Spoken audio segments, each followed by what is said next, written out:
Assalamualaikum warahmatullahi wabarakatuh. Nama saya I'anatul Mu'arrafah binti Ma'ruf. Saya berasal dari Desa Kalisala, Kecamatan Limpung, Kabupaten Batang, Jawa Tengah, Indonesia. Saya murid seorang wali. Guru saya bernama Mbah Kiai Sarif Hidayatullah atau Mbah Kiai Surif. Ia berasal dari Desa Sikandang, Comal, Pemalang. Beliau adalah jelmaan dari Sunan Derajat.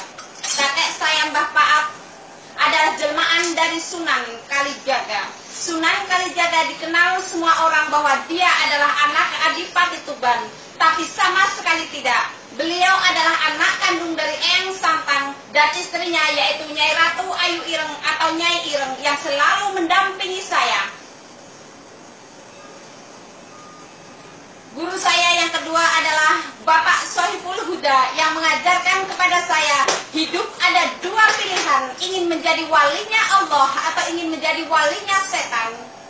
Dia berasal dari Desa Krai, Kecamatan Yosowilangun, Kabupaten Lumajang. Dan guru saya yang terakhir adalah Allah Subhanahu wa Ta'ala yang selalu melindungi saya dalam keadaan apapun.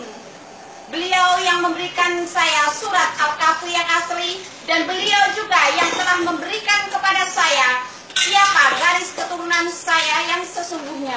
Saya adalah cucu dari Sunan Kalijaga. Sunan Kalijaga anak dari Eyang Santang. Eyang Santang adalah Sayyidina Ali. Sayyidina Ali anak kandung dari Prabu Siliwangi. Prabu Siliwangi adalah Syekh Abdul Qadir Jailani. Dan Syekh Abdul Qadir Jailani adalah anak kandung dari baginda Nabi besar Muhammad Shallallahu Alaihi Wasallam. Beliau yang akan mewariskan kepada saya tahta kerajaan dunia dan juga akan mewariskan kepada saya yaitu Al-Quran. Bunyi Al-Quran yang saya pelajari adalah Al-Quran diturunkan bukan untuk perpecahan, tetapi Al-Quran diturunkan untuk perdamaian dunia, mendamaikan antara orang Islam dengan orang Kristen, bahwa orang Kristen bukan orang kafir. Aku akan memasukkan siapa saja ke dalam golongan orang yang beriman, tidak memandang bentuk rupa wajahnya dan pakaiannya, tetapi yang dilihat adalah hatinya.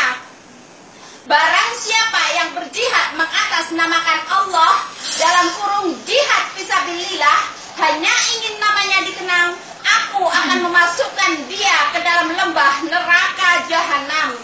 Budak sembelian itu disembunyikan di dalam rumah orang yang dianggap kafir. Ternyata dia orang yang beriman dengan dipenuhi segala kebutuhan-kebutuhan dan keajaiban-keajaiban Allah, ditemani sahabat sejatinya. Di saat Allah mengeluarkan budak sembelian itu dari tempat persembunyiannya, setan-setan berhamburan, tanda bahwa murka Allah ada di depan mata. Di saat negara-negara sudah tidak mampu lagi menghukum penzina dengan hukum Al-Quran, maka akan aku datangkan hamba pilihanku. Dia akan bercerita kepadamu tentang keajaiban-keajaibanku. Apabila diceritakan kepada orang yang beriman, dia akan percaya hal itu. Dan apabila diceritakan kepada orang yang munafik, dia akan berkata, itu ada pada zaman nabi-nabi saja, itu ada pada zaman dahulu kala, zaman sekarang sudah tidak ada lagi. Budak sembelian itu akan dihukum, dan yang menghukum adalah para wali dan para nabi, saudara-saudaranya, teman-temannya, sahabat karibnya, disaksikan oleh raja-raja di seluruh dunia. Di saat budak belian itu dihukum, maka seluruh dunia akan segera dihukum atas perbuatannya masing-masing.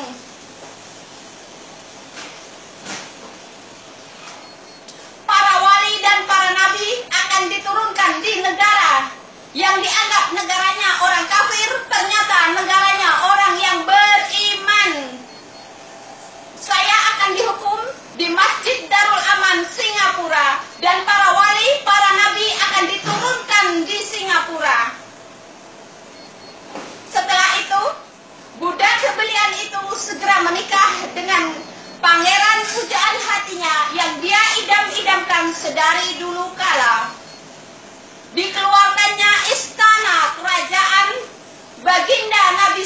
Tuhan dari dalam perut bumi.